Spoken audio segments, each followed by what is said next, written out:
All right, then I think we can get started. I'll just very briefly introduce myself. Hello, my name is Lillian. I'm a second year PhD student here, and I will be moderating this discussion. So we want to start with Sebastian. Just introduce yourself, kind of your title, and then your academic interests, or kind of where you came from, why biostatistics is for you. Okay. So, as you've already heard me talk before, Sebastian Zollner, I'm a professor of biostatistics. Most of my research work is in statistical genetics. I think I am part of this particular group because one of the hats I'm wearing is I'm one of the co-directors for the AI and Digital Health Initiative at the University of Michigan, which used to be known as Precision Health. So this is an attempt to make medical data that's generated in the hospital, medical health records available for researchers at the university and to provide both support in understanding what is actually in this data and also to give computational, make available computational, computers fundamentally to run analyses on that data. We have been working pretty hard to generate as much de-identified medical health records data as possible. For you, that might not be as obvious why that's a good thing. Typically, as long as you know from whom medical health records are, it is relatively complicated to get access to them for research because you have to protect the information of the patients. The moment you get all the information, who is that patient, away from it, it becomes very, very easy to get access. Actually, legally, it's not even human data anymore once you remove all the names and everything. And so by doing that, we are allowing, for example, very large computer systems to run analyses, large language models or large language model related machinery and other tools in that direction. Okay, my name is Peter Song, and my background, I got my PhD from University of British Columbia in Vancouver, and then I stayed in Canada for some years, and I come to join the Department of Biostatistics. So I had my sabbatical leave 2002 and 2003 here in the Department of Biostatistics at University of Michigan. So basically, I really like the sort of this interdisciplinary research of statistics and application in the public health and medical sciences. So that it's always my dream to sort of do this kind of the interdisciplinary research work. My mom is a pediatrician, so I had a profound influence from her from a medical side. So I always want to work on some sort of intersection of mathematics and medical science. So that's why I think biostat is very natural choice for my career, and I can see that a lot of this impact from my sort of the contribution to the statistical models and algorithm to influence the biomedical applications.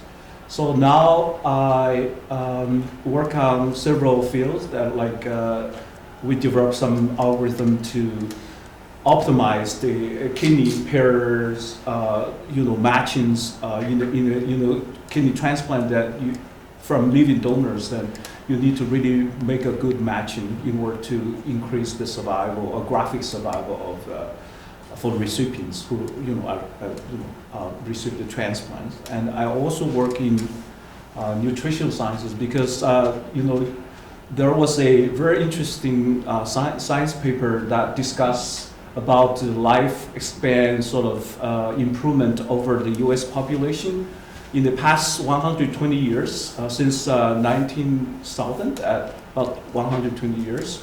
In the United States, that the average lifespan has increased for 30 years, but 25 years out of the 30 years is attributable to the public health, including vaccination, clean water, and air pollution control, and so on and so forth. So that's why I feel that this is, medication, clinical treatments are important, but on the other hand, if you look at the lifespan increases for the U.S. population, public health make tremendous contribution. 25 out of 30 years for the US population. So I think this is very, very important sort of area of research that needs a lot more talents, new ideas coming to, make even our life better. Like precision medicine, precision nutrition, for example. It's very important things people are trying to explore how we could do something better. And so that's why I spent quite a bit of time working on nutritional sciences. And fundamentally, you may ask whether or not, a person with more physical activity tend to be biologically younger, right? So that's why people are doing regular physical exercises, that regularly, and would that really help people to have a healthier life or not? This is something people are trying to figure out using a lot of observational data and so on. And so I also work on some like chronic disease like diabetes. So how do you find the risk factors that can be intervened in actually our daily life that would give you a healthy life or something like that. So we got a lot of a range of projects, and we are always busy as biostatisticians.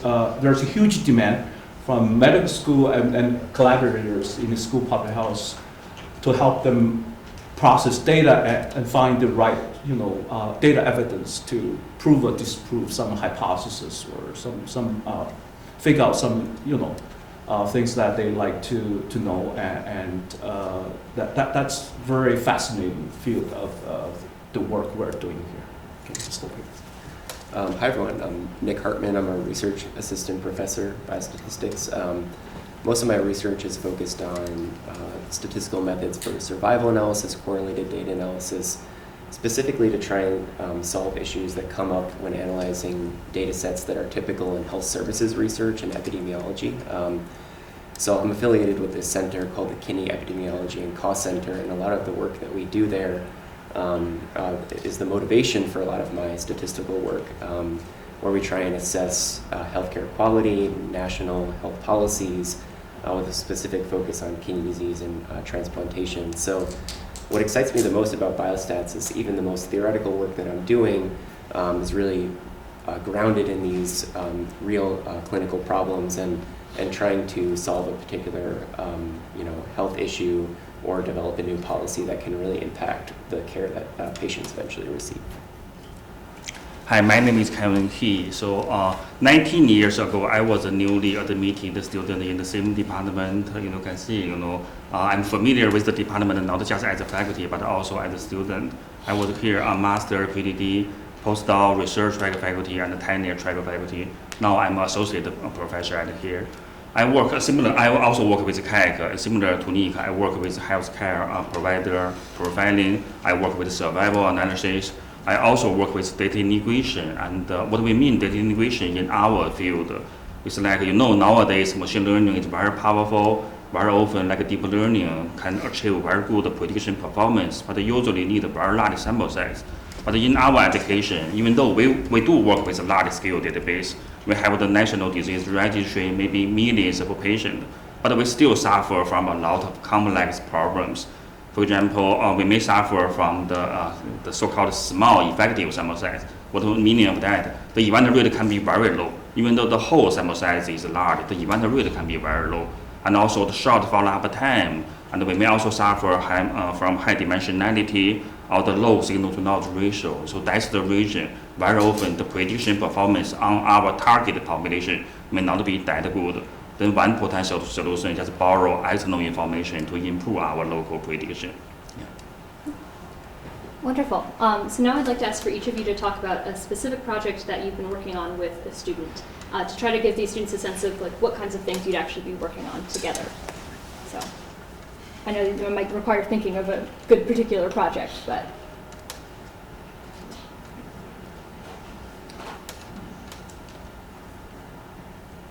Maybe you want to start, because I have plenty of projects, but they're all more in the genetic side of things and less on the side of medical. Yeah. Go ahead. Yeah, then maybe I can go first. Like the data integration problem I just mentioned, one application is for kidney transplantation. Kidney transplantation is the best treatment option for patients with end-stage renal disease. Without treatment, patient will die quickly. Even though transplantation is known is the best, the demand far exceeds the supply. The median waiting time is around 4 years. Average 13 patients die while they are waiting for the kidney. At the same time, 20% of donors are discarded each year in US. Then the question, why so many donors are discarded? A lot of people are waiting for them just because the donor vary by quality. So, if a poor quality donor is offered to a patient, then it's a dilemma whether they accept or whether they reject. If they accept, they vary is a poor quality donor. Everyone want to get the best quality donor. But if they reject, they don't know whether they will die, if they are waiting for the good donor. And, and they may die while they are waiting for a good donor. And the problem is even worse. The longer the waiting time, the poorer the situation. That means even the patient can get a good quality donor in the future. That good donor may not be good for this patient anymore. That's the dilemma. That's why we want to do prediction. But on the other hand, there are huge heterogeneity across population. Like, the transplant surgeon in New York City always claim their population is different. They always claim the Chinese population in the New York City is different from the rest of the world. It's not their fault they have poor outcome. It's because their patients are different.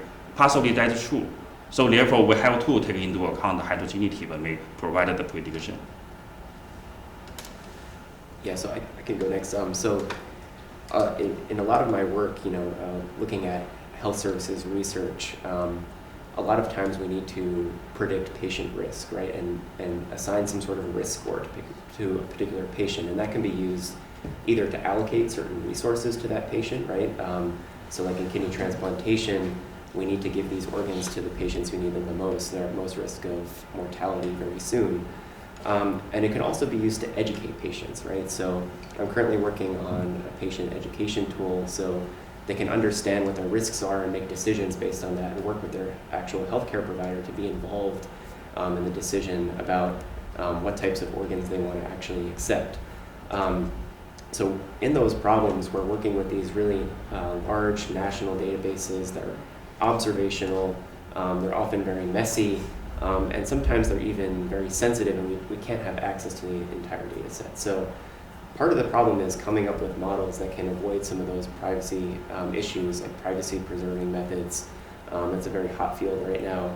And then also when it comes to evaluating these risk scores, how do we know that they're actually working well at distinguishing different risk levels for these patients? So one of my recent projects is coming up with better evaluation metrics that take into account all of the complexities of the data and that can more accurately describe how well these risk scores are assessing patient risk. Okay, I can do the next. So I'm working on several projects that I think 2 projects that may offer some opportunities for students to join to make contribution. One is the aging project. We all celebrate the birthday every year. We call chronological age, right? So but we are young like your age. You cannot see much difference. Like you're full of energy and you're very healthy and so on and so forth.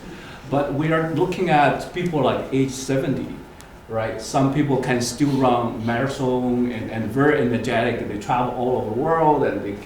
But some are start to have a lot of chronic disease and have a very low mobility and so on. So the aging is an issue. If you only use chronological age as a marker to indicate the aging process, it's not very accurate. I mean, when it's young, it's probably fine, but if you look at senior people or elder people, this chronological age becomes very, very approximate. It's not very accurate. So people are trying to see what the things that we can do to really quantify the aging process a little bit more precisely. And then 2009, 3 U.S. Scientists received Nobel Prize in physiological medicine. They discovered that the telomere has this is a very powerful marker to indicate the aging process, because during the cell division, the telomere shrinks, right? So that the issue here is that the telomere length cannot be provide very good statistical power because the change is very tiny, even though it's become shorter, but it's just the change is too tiny that you don't have statistical power unless you have huge sample size to really figure out that what are the causes for the change. So later on, people use many other sort of the obvious markers to quantify this or characterize this aging process.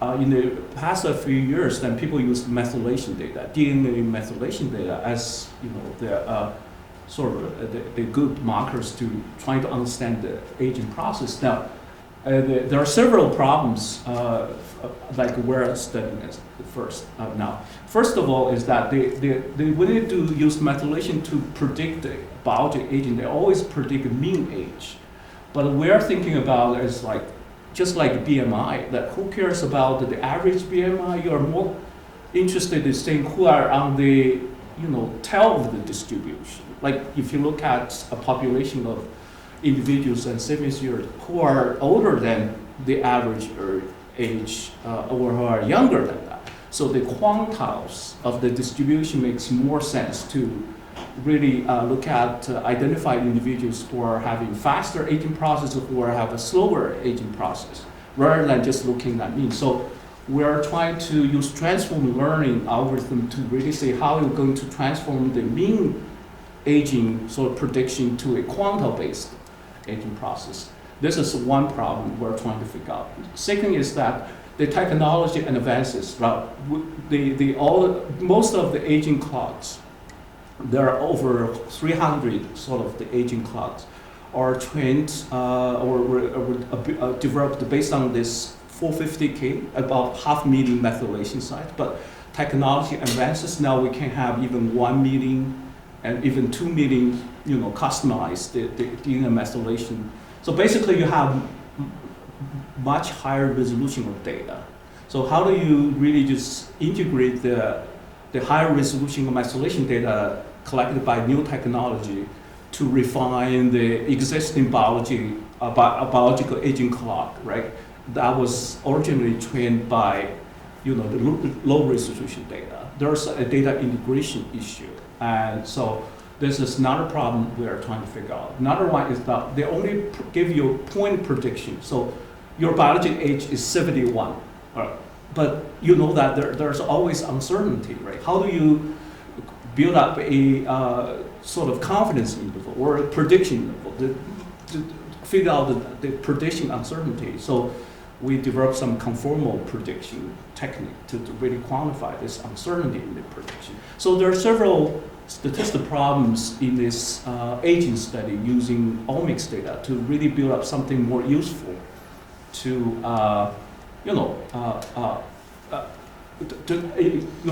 give this sort of the different type of sort of data summaries, and so people can use in practice. And last year I gave a talk somewhere. Then one guy came to me after my talk and said, "Hey, this is interesting.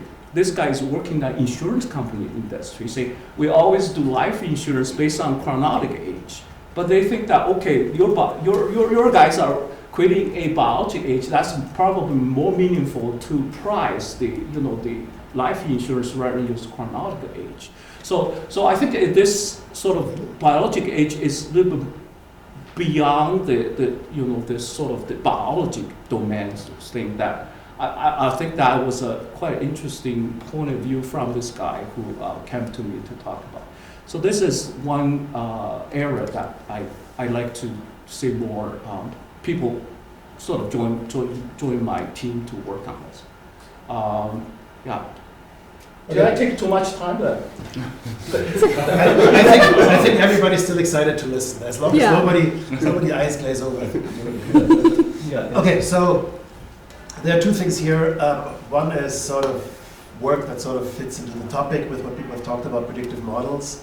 And another one is that's people in my lab have done in the past. And then there's a future project that ties in exactly with what Peter just talked about. So as Peter told you, to measure telomeres, you need really large sample sizes to see the effect of telomeric age on anything, because telomeres degrade slowly. Second problem is simply that telomeres are relatively hard to measure because they're this repetitive sequence and you don't get a very precise measurement. Now, conveniently, we are going to sequence in the data set that I talked before, 10,000 people in the next year, which means we have 10,000 people for whom we can try to infer telomeric age. Whether that can be done in order to answer some of Peter's question would all by itself be a really exciting question for somebody to work on. Right? That's a lot of computational skills are going to be required, because I don't know if we have a very large sequencing project in the Department of Biostatistics whose overall hard disk space is about half of what the entire university uses as hard disk space. So sequencing data is, if you talk about large data, it doesn't get much larger than that. So that is a future idea for a project. If you want to hear about some past projects, what several of my students have worked on is what's called polygenic risk scores, which is the attempt to use genetic data to predict your risk for certain diseases. This works quite well for some diseases like breast cancer and heart disease. Doesn't work very well for a lot of other diseases. But the fundamental problem with that is that most of genetic studies are done in very large samples, as you probably know. Very large samples you get only if the samples are easy to collect. And the easiest samples to collect in rich countries are the samples of white people. So most genetic studies are simply for this constraint done in people of European descent, which means these polygenic risk scores work reasonably well in people of European descent. They work less well the less related populations are, which means they often work okay in East Asians, but they typically don't work well in people of African descent. So what several of my students have worked on is tools to both characterize the size of this problem, but also develop methods to overcome this problem, right? Because our polygenic risk scores in Europeans are so precise because the sample sizes are huge. We have much smaller sample sizes in Africans, in people of African descent, which means we can try to use the information we have in Europeans and basically estimate the differences, and it's basically transfer learning. Transfer the predictor onto Africans with a less powerful data set that we have in Africans, and thus get the best possible predictor in people of African descent as well. So I gave you future and past here as for projects. Okay. Can I have a term to talk about the second project I need a student to know? So this is about the OpenAI. So I'm involved in this diabetes food ulcer consortium that involves about 12 hospitals across the country. So you know that one of the severe complications of diabetes is the ulcers, right? The inflammation, and then some people end up with even amputation, and so that we have this funding from NIDDK to really figure out what the proteomics markers can predict their, this healing process when people got the ulcers due to diabetes. So one thing to measure the healing process is you have to quantify the wound size. So basically you have wounds on feed the food, and so what people usually do is, take an image and then, use rulers to measure the size and so on. Later on, there's a German company that manufactures a very high-resolution camera that can take a very good quality image from the fruit and with the wounds, and then they just develop an algorithm to really calculate the wound size. But there's a standard care, people use the typical ordinary camera, and then physicians or nurses will use rulers to measure the lens width and do the simple calculation of the area of a wound. But there's a high resolution camera, which is very expensive, right? Only a few hospitals have that kind of device. So when we compare the data, right, there's some discrepancies, right? So you can see, if you use the standard sort of the method to calculate the wound size versus using this high resolution camera to calculate size. So then people say which one is right? So then we like to have sort of this second opinion. So we're thinking that because OpenAI is very good at processing imaging data, we say, why not put the image into the OpenAI? And then like the OpenAI as a tiebreaker, right? So to tell us which calculation is better or more appropriate. But there's an issue. The issue is that when we sign the informed consent form with patients, there's no sort of the statement that the image can be uploaded to OpenAI because the data may be captured by OpenAI companies. There's a data confidentiality issue, data security issue. So if we're to do this, then we're thinking about how we're going to facilitate the data privacy, data security on the imaging data before we put the imaging to the OpenAI. So there's a privacy issue on how do you add appropriate privacy, data privacy for imaging data before you upload the imaging to OpenAI. How do you make sure that the added privacy in the imaging data can still give you the right calculation on own site, right? So this is a problem we're solving at this moment. So we're using, some of this, the deep learning algorithm to see is encoder or decoder, which step of this process algorithm can be modified by adding some privacy into it, like diffusion learning or something like that in this whole process. So we're trying to figure out. So if you join us, and this is a very interesting project, that how do you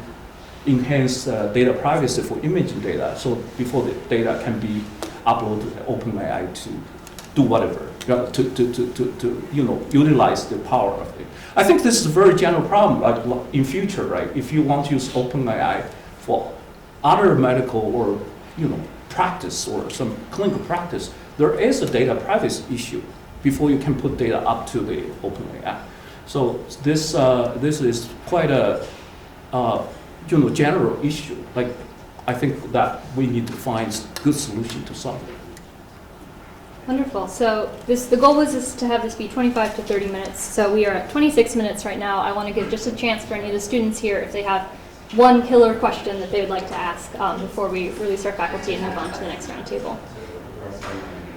Anyone have any questions?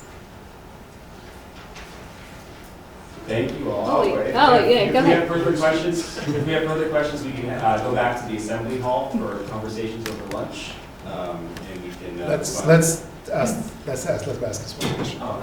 It's a specific question, and it's about the collision degree score and differences calculation.